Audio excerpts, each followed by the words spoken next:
루비 집사님.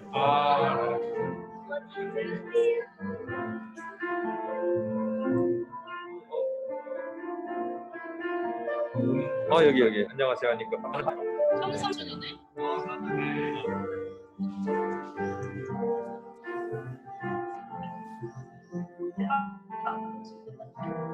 이제 오늘 서머룩인데. 진짜 해봤.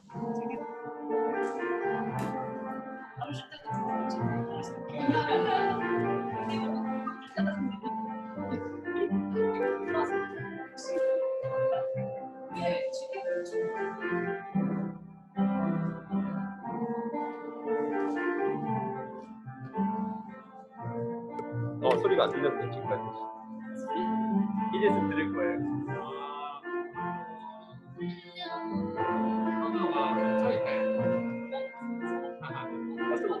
오면서 들었어.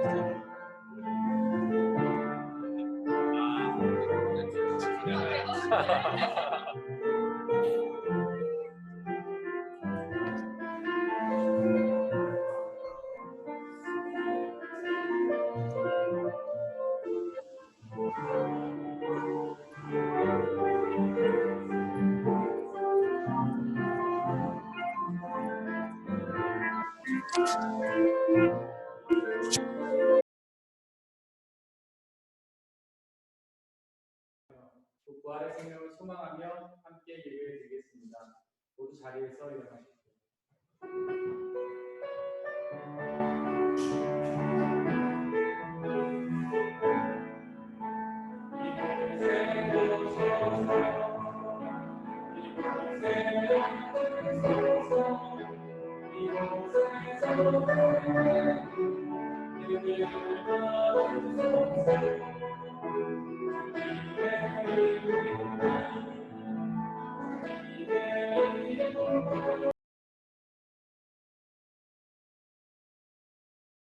하신 아버지 하나님 우편에 앉아 계시다가 거기로부터 살아있는 자와 죽은 자를 심판하러 오십니다. 나는 성령을 믿으며 거룩한 공교회와 성도의 교제와 죄를 용서받는 것과 몸의 부활과 영생을 믿습니다. 아멘.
우리 주 예수 그리스도의 평화가 이 시간 함께 예배 드리고 있는 모든 형제와 자매들에게 함께 하시길 바랍니다. 아멘. 이 시간 주변에 계신 분들과 서로 눈인사를 나누고 자리하도록 하겠습니다. 주의 평화가 함께 하시길 바랍니다. 주의 평화가 함께 하시길 바랍니다. 주의 평화가 함께 하시길 바랍니다. 이 시간에는 백장미 총무님께서 저희를 대신해 기도해주시겠습니다.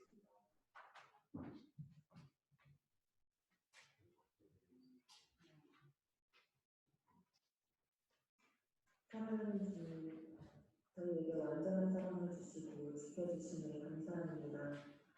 또한 저희가 함께 모여서 예배 드릴 수 있도록 허락하여 주셔서 감사합니다. 지금 온 세상이 고통받고 두려울 가운데 있지만 모든 일을 주님의 계획 안에 있음을 믿습니다. 하지만 우리는 눈에 보이는 것들에 흔들리고 불안해합니다. 믿음이 약하여 두려워하는 마음을 회개하오니 주님 저희를 긍휼히 여기시고 용서하옵소서. 주님의 크신 계획 앞에 우리는 아무런 힘이 없는 나약한 존재임을 깨닫습니다. 그저 모든 상황 안에서 주님의 계획하심을 믿고 주님의 뜻을 위해 기도하게 하옵소서. 두려워하지 말게 하시고 주님이 주시는 마음을 지키고 범사에 감사할 수 있는 마음을 허락하여 주시옵소서. 아버지, 이 시간 전심으로 예배드리기를 원합니다.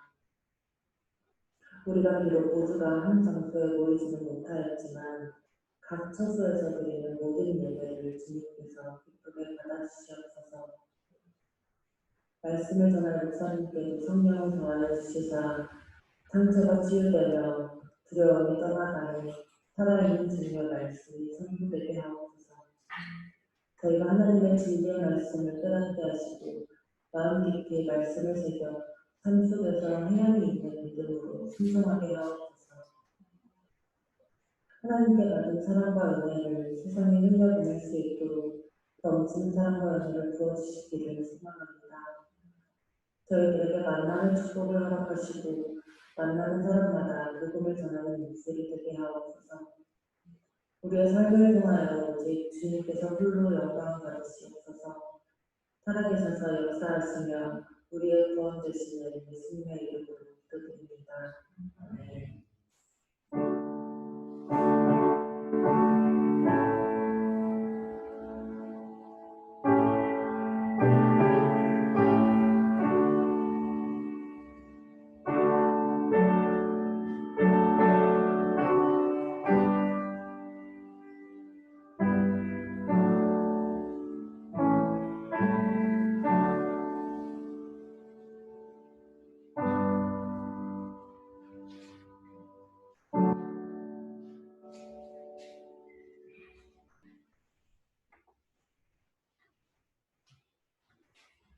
오늘의 제1독서는 사도행전 1장 6절에서 14절입니다.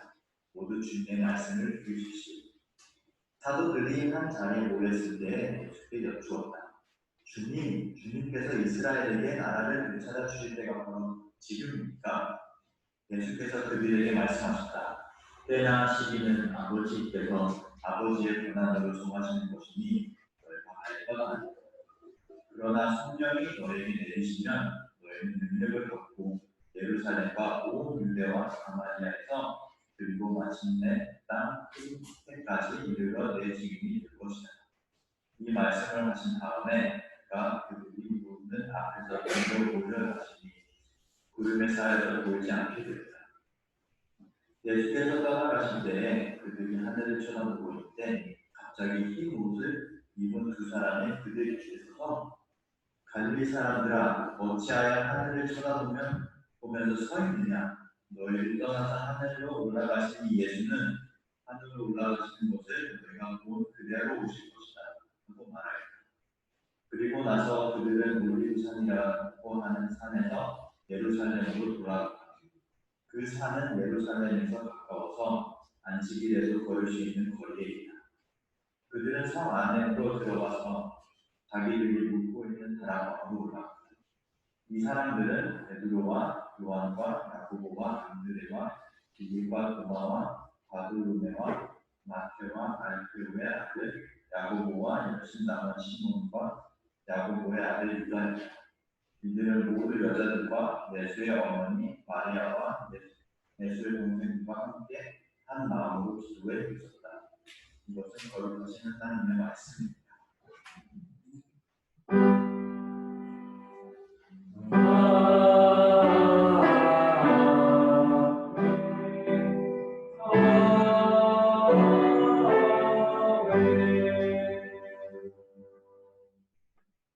함께 성시교독할 텐데 제가 낭독할 테니 여러분들은 마음으로 함께 해주시길 바랍니다.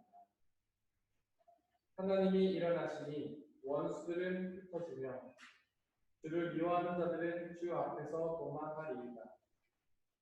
연기가 불려가듯이 그들을 몰아내소서. 불 앞에서 미리 녹음같이 악인이 하나님 앞에서 망하게 하소서. 의인은 기뻐하여 하나님 앞에서 뛰놀며 기뻐하고 즐거워할지어다. 하나님께 노래하며 그 이름을 찬양하라. 하늘을 타고 광야에 행하시던 일을 위하여 계로를 수축하라. 그의 이름은 여호와시니 그의 앞에서 뛰놀지어다. 그 거룩한 초소에 계신 하나님은 보아의 아버지시며 과부의 재판장이시라. 하나님이 고독한 자들은 가족과 함께 살게 하시며 갇힌 자들은 이끌어내어 통통하게 하시느니라. 오직 거역하는 자들의 거처는 메마른 땅이로다. 하나님이여 주께서 가난한 자를 위하여 주의 은택을 준비하셨나이다. 아멘.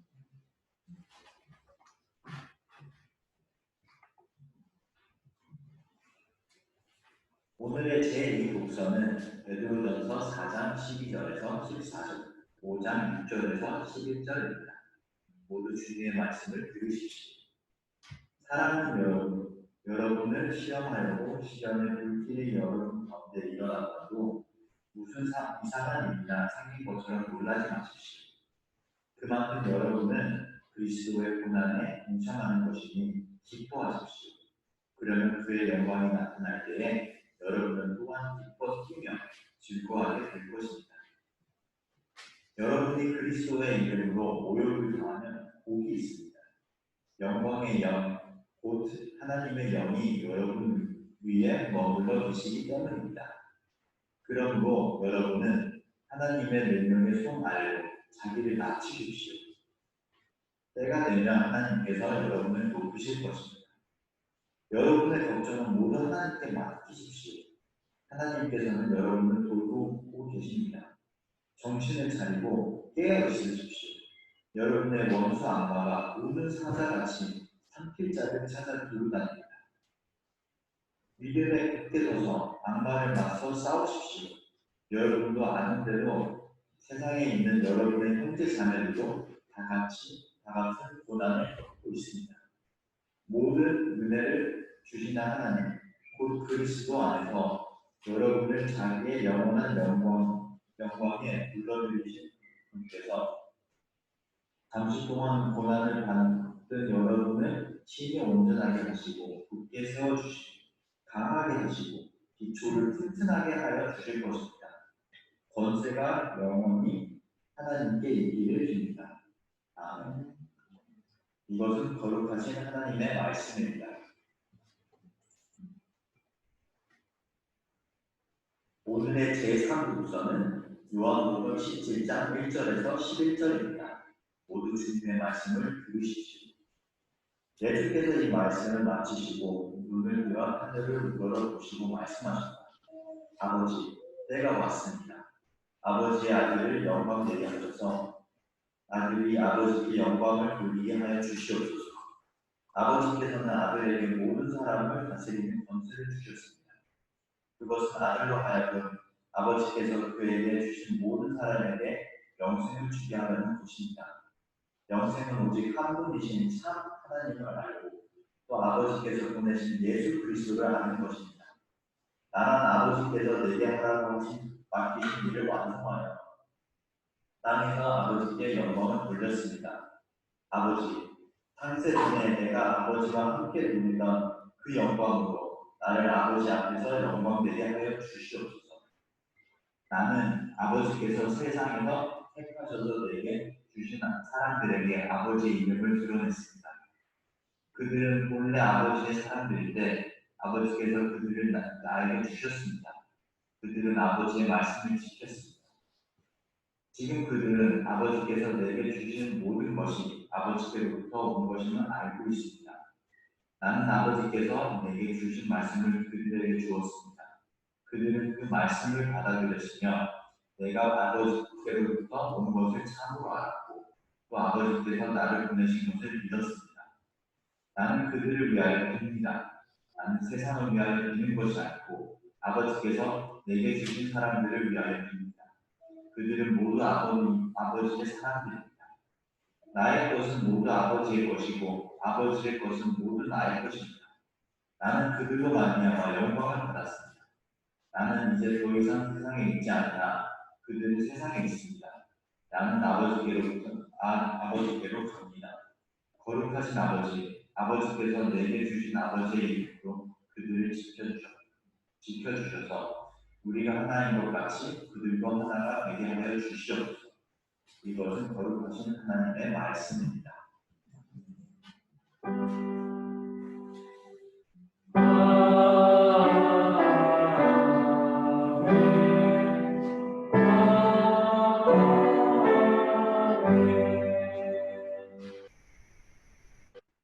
함께 기도하고 주님의 말씀을 나누도록 하겠습니다.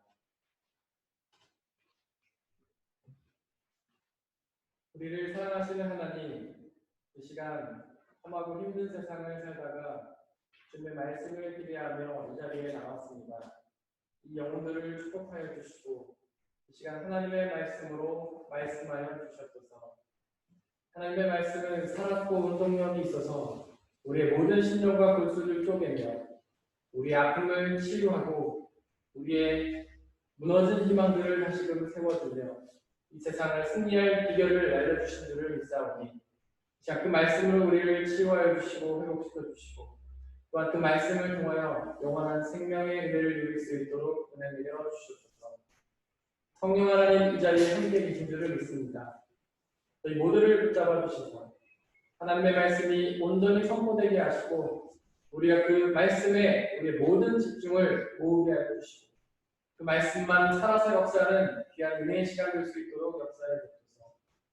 감사합니다. 예수님의 이름으로 기도드렸습니다. 아멘. 우리 아버지 하나님과 예수 그리스도께서 주시는 은혜와 평화가 여러분들에게 있기를 바랍니다. 오늘은 부활절 7번째 주일입니다.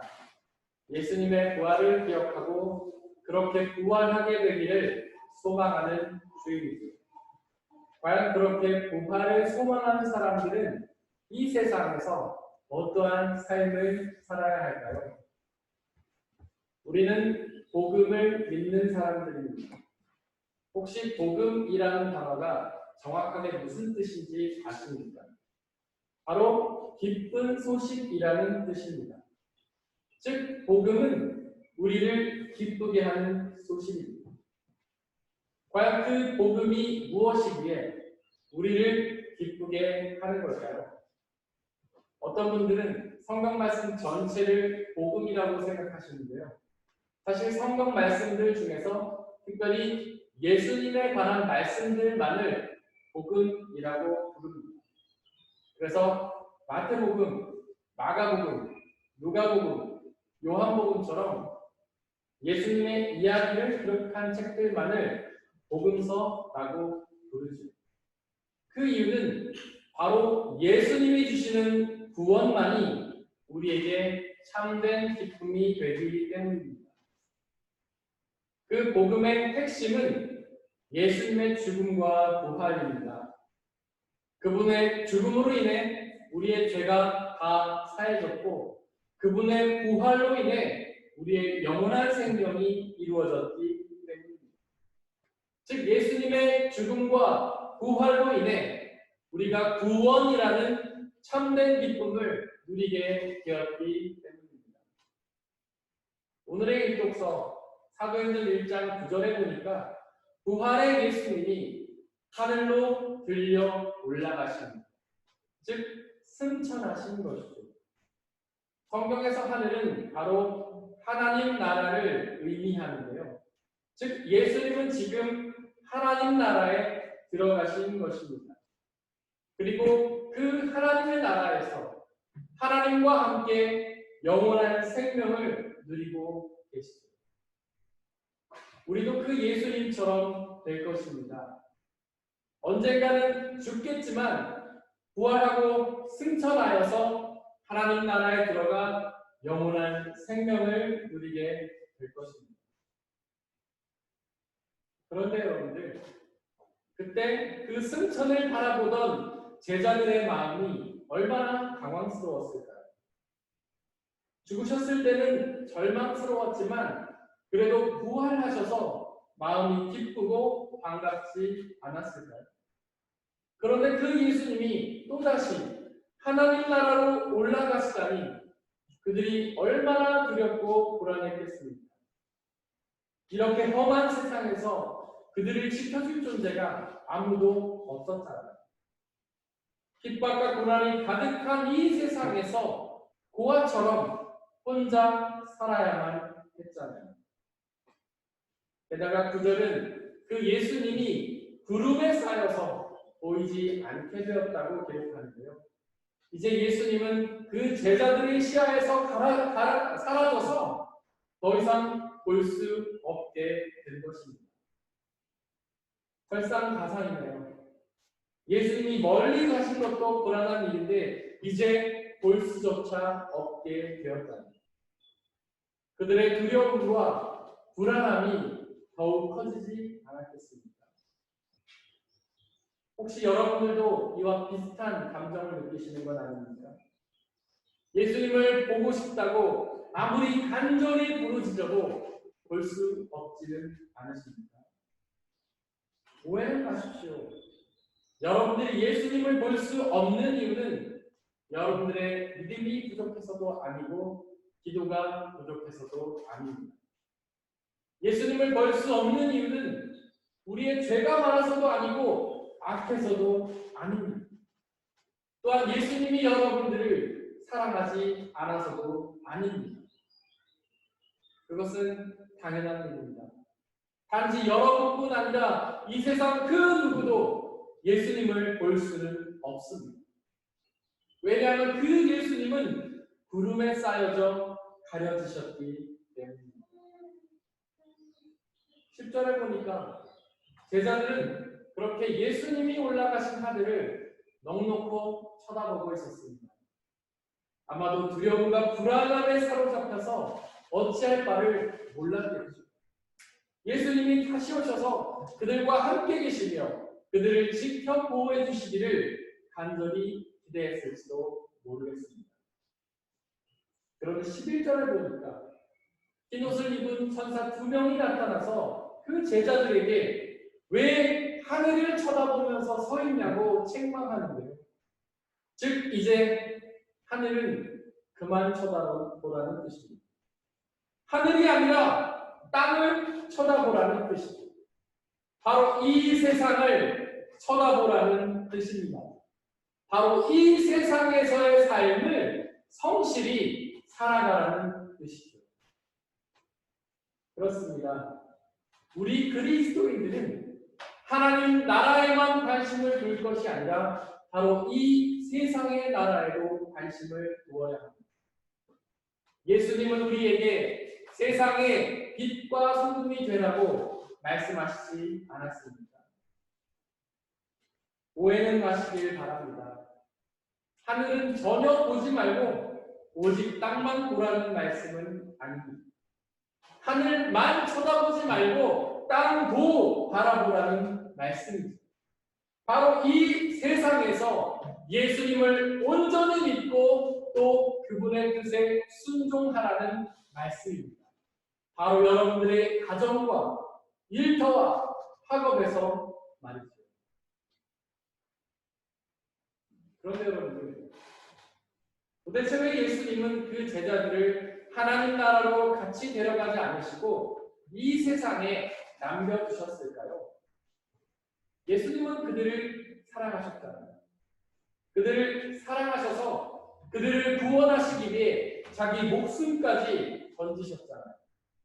그런데 왜 그들과 함께 하나님 나라에 들어가서 교제하지 않으시고 왜 그들을 이 세상에 남겨두시는 걸까요?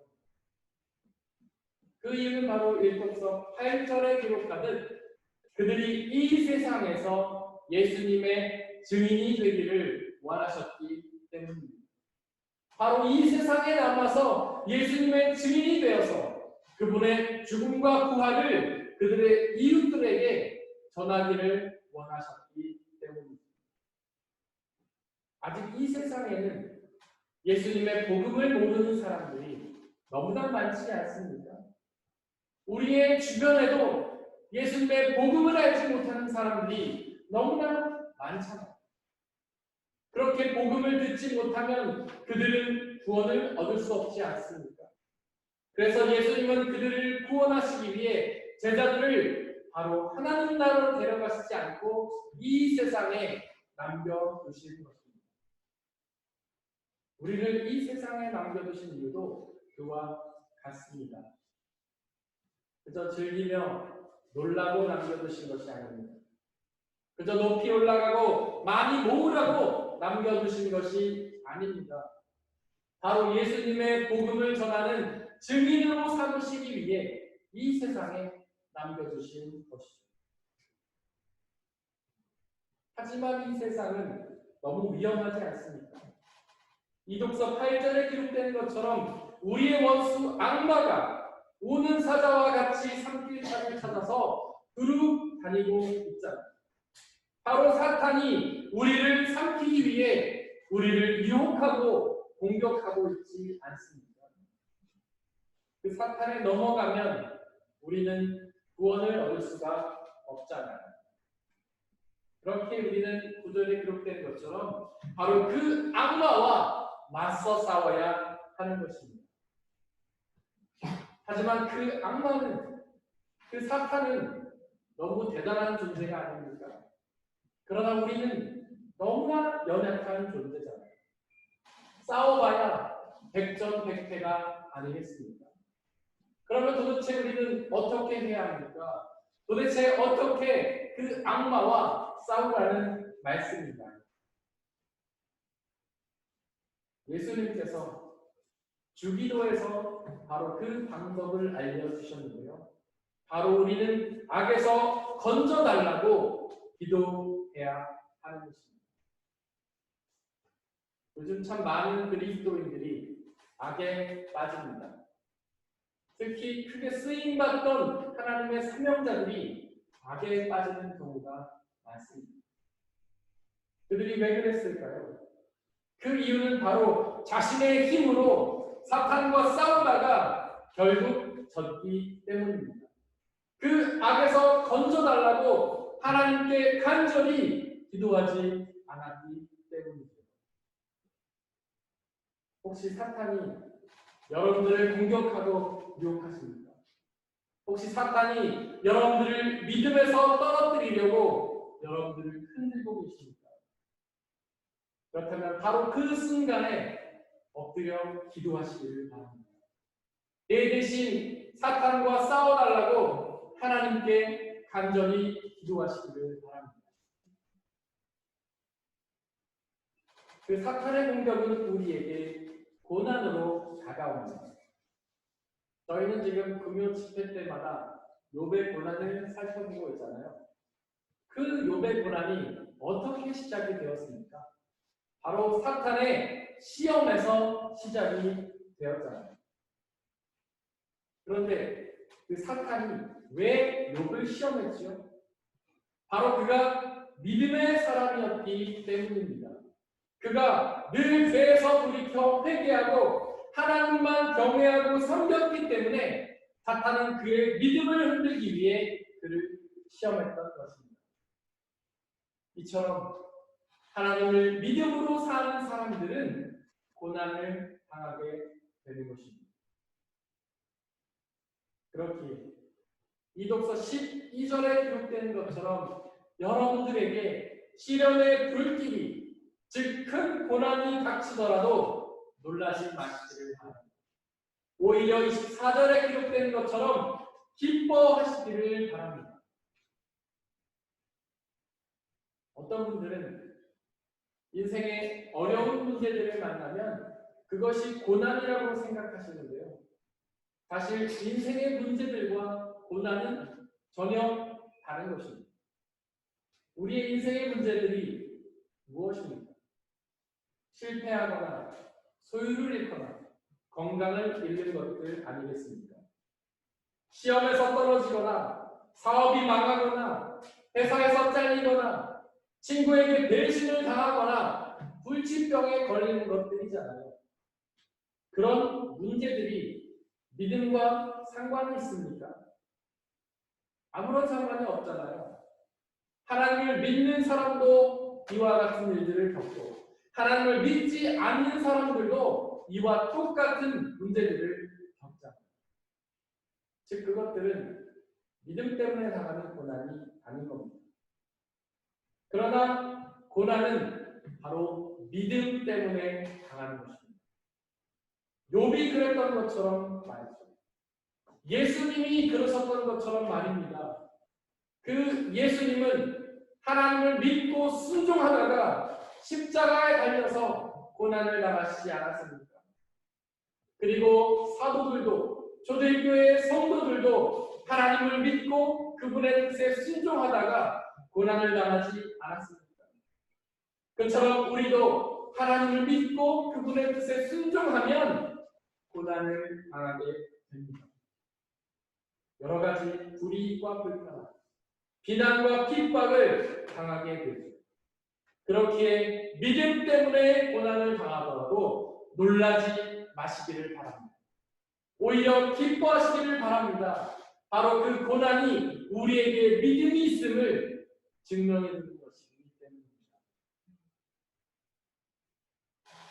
1독서 11절은 하늘로 올라가신 예수는 그대로 다시 오실 것이라고 선포합니다.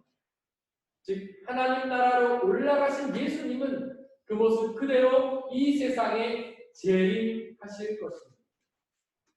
혹시 고난이 너무 버거우십니까? 세상의 삶도 버거운데 부활의 증인의 사명까지 감당해야 한다니 너무나 힘드시나요? 조금만 참으시기를 바랍니다. 우리 주 예수 그리스도께서 곧 다시 오실 것입니다. 다시 오셔서 당신을 믿고 순종한 사람들을 구원하셔서 당신의 나라로 인도하실 것입니다. 그리고 그 나라에서 부활의 생명을 허락하실 것입니다. 즉 예수님은 재림은 바로 우리의 부활인 것이죠. 하지만 안타깝게도 그동안 재림은 너무나 많이 오해되어 왔습니다. 주로 사이비 이단들이 그것을 왜곡하면서 그 이미지가 실추가되었죠. 재림을 말하면 바로 이단을 떠올릴 정도입니다. 그러나 여러분들, 우리 신앙에 있어서 재림은 너무나 중요한 것입니다. 우리는 그 예수님의 재림을 온전히 믿고 소망하며 준비하고 기다려야 합니다. 바로 그 재림의 날에 우리도 부활하여서 하나님의 나라에 들어가기 때문입니다. 어떻습니까? 여러분들은 예수님의 재림을 믿고 기다리십니까? 그 재림의 날에 얻게 될 부활의 생명을 소망하십니까? 솔직히 말해서 그러지 못할 때가 더 많지 않습니다. 솔직히 말해서 재림보다는 이 세상의 삶에 몰두하지 않습니다. 그렇다 하더라도 너무 자책하지는 마시길 바랍니다. 사실 재림은 믿고 기다리기가 굉장히 어려운 것이기 때문입니다. 앞서 말씀드린 것처럼 승천하셔서 하나님 나라로 올라가신 예수님은 구름에 가려져서 보이지가 않잖아요.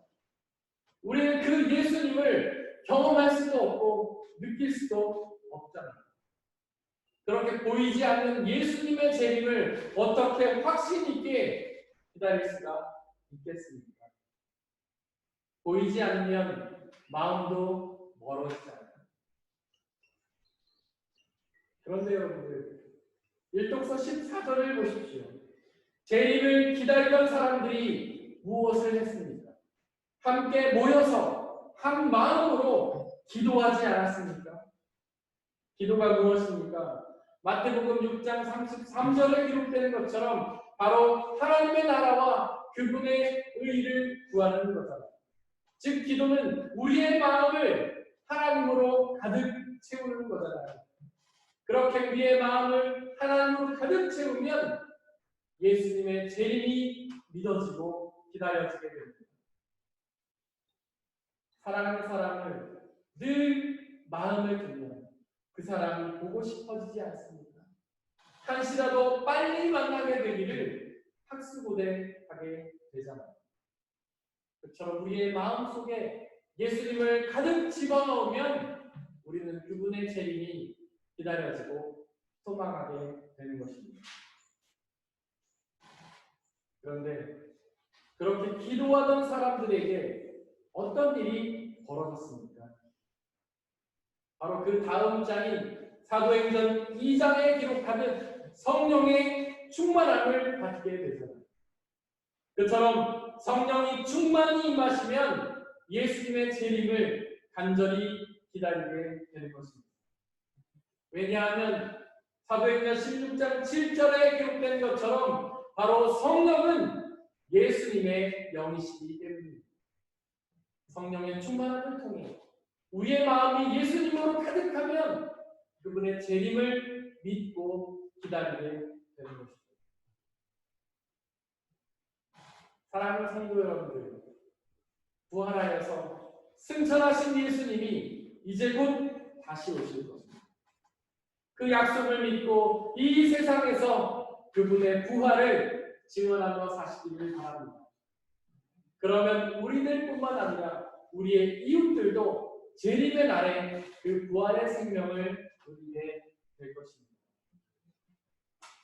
사람의 헤아림을 뛰어넘는 하나님의 평화가 여러분들의 마음과 생각을 그리스도 예수 안에서 지켜주시기를 원합니다.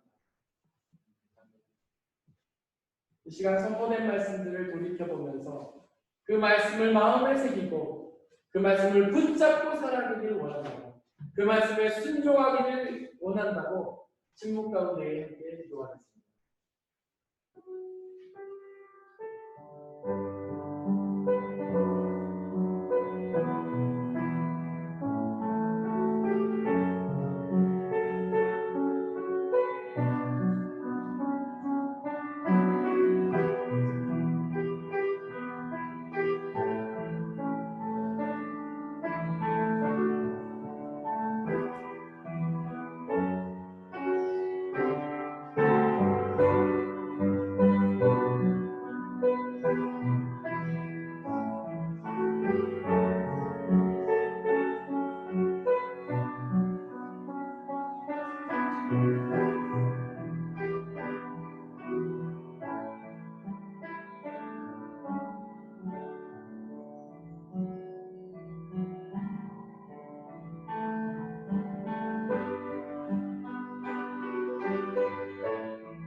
주님이 가르쳐 주도록 함께 기도할 텐데 제가 기도할 테니 여러분들은 마음으로 함께 주시기 바랍니다.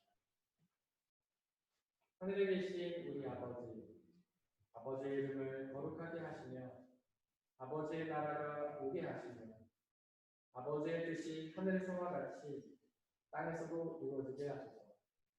오늘 우리에게 일용할 양식을 주시고 우리가 우리에게 잘못한 사람을 용서하여 준 것 같이 우리 죄를 용서하여 주시고 우리를 시험에 빠지지 않게 하시고 악에서 도와주소서.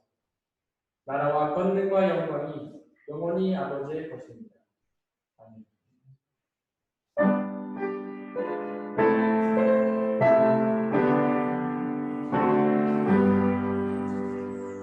나의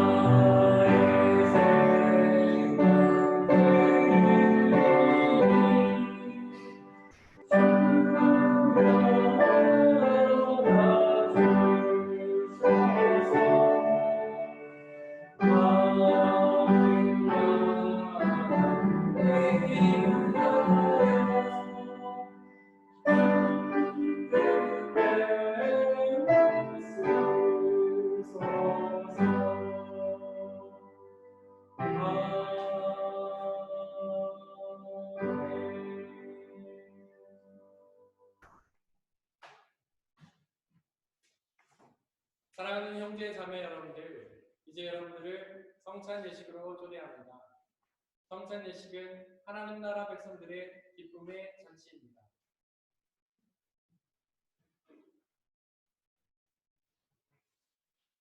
우리 주 예수 그리스도께서 잡히시던 날 밤에 제자들을 모으시고는 떡을 가지사 하늘을 우러러 축사하시고 나눠주시며 말씀하시기를 받아 먹으라. 이것은 너희에게 주는 내 몸입니다. 이것을 행하여 나를 기억하라.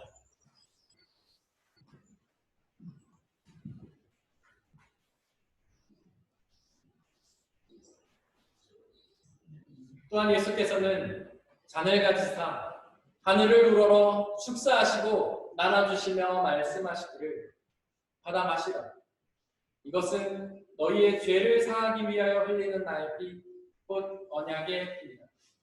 이것을 행하여 나를 기억하라.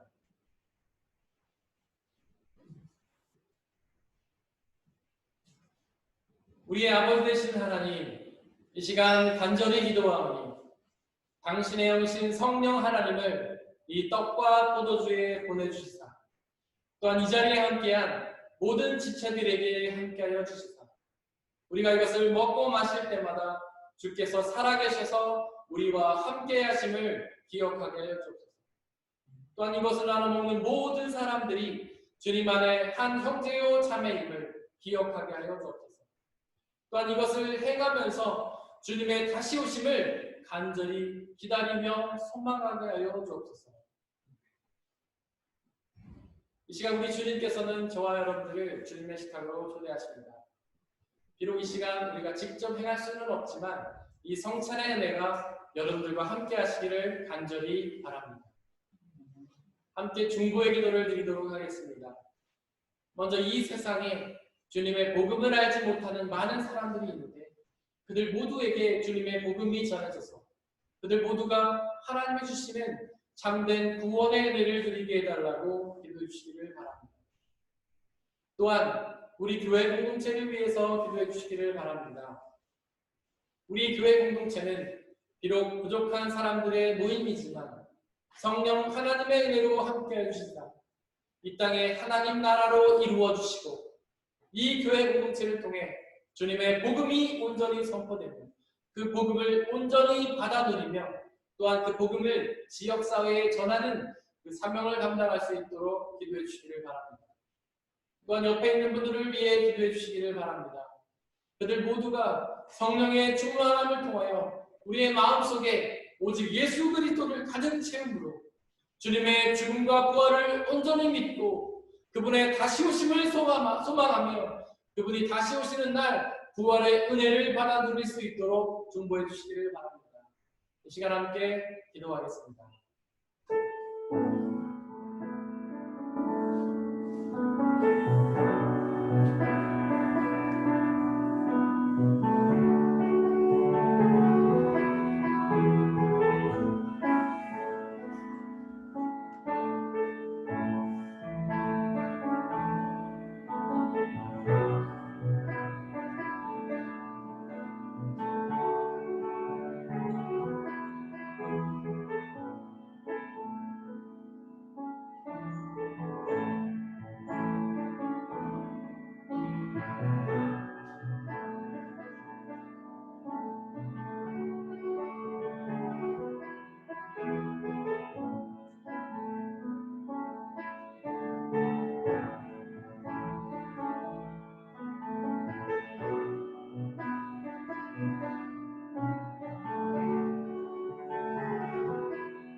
우리에게 부활의 생명을 허락하시기 위해 먼저 부활하신 예수님.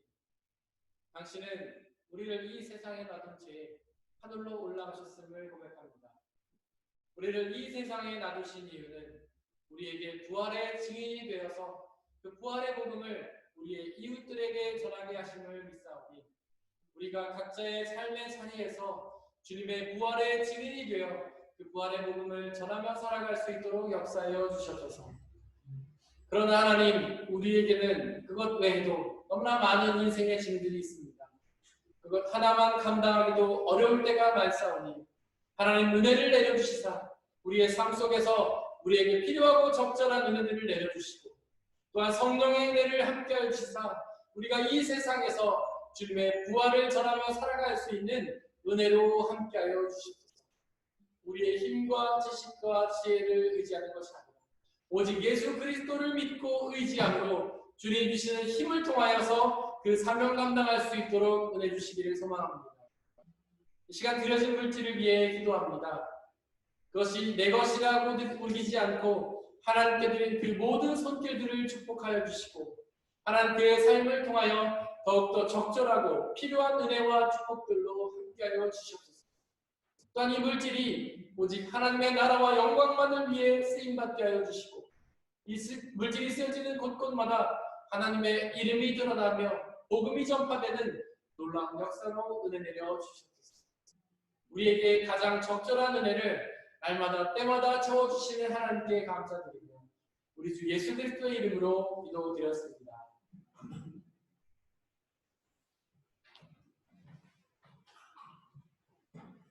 예수님의 이름으로 예배에 참석하신 모든 분들을 진심으로 환영합니다. 이 시간 우리 예배 받으신 하나님과 함께 예배를 드릴 수 있었던 우리 교우들에게 박수로 축하를 드리도록 하겠습니다.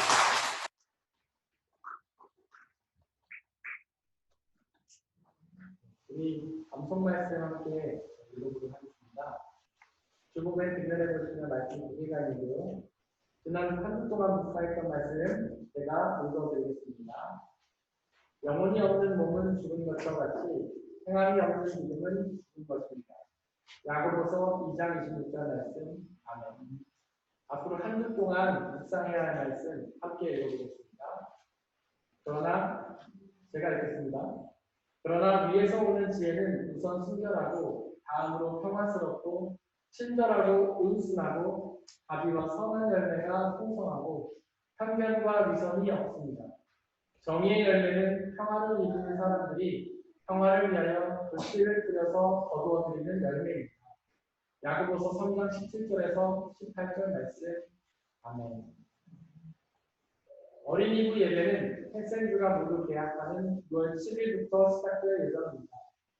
돌아오는 화요일에 구역장 모임이 있습니다. 구역장 여러분들도 참여해 주시면 좋겠고요.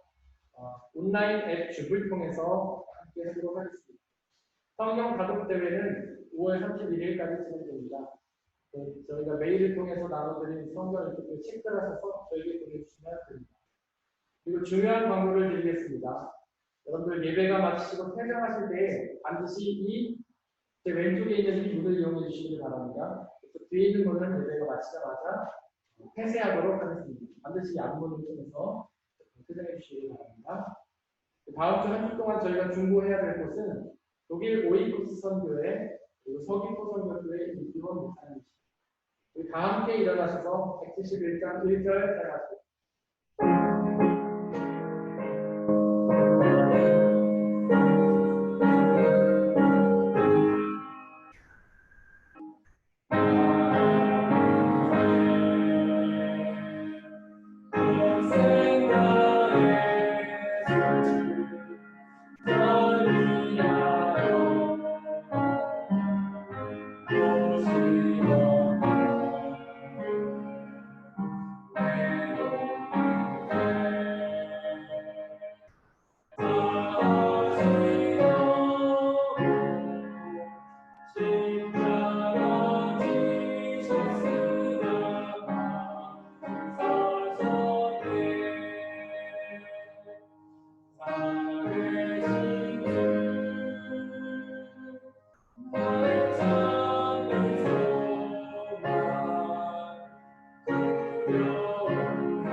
하나님께 예배를 드렸으니 이제 세상으로 나아가십니다.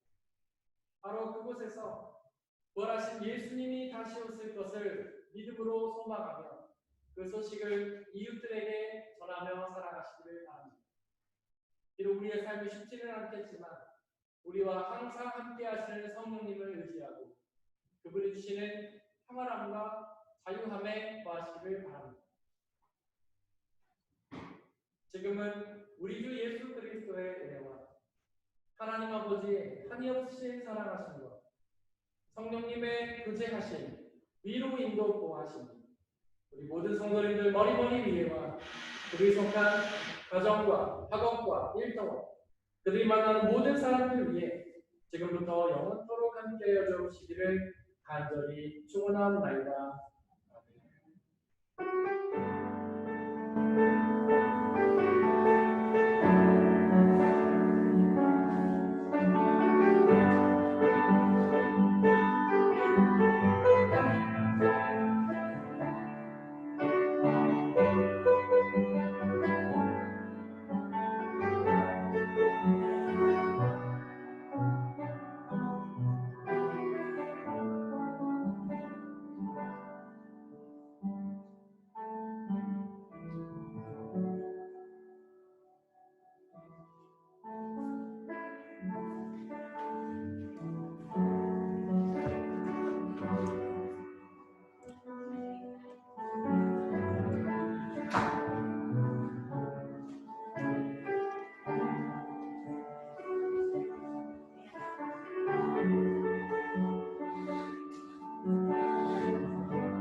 우리 오늘 초콜릿 하자. 우리 오늘 초콜릿 까먹었어.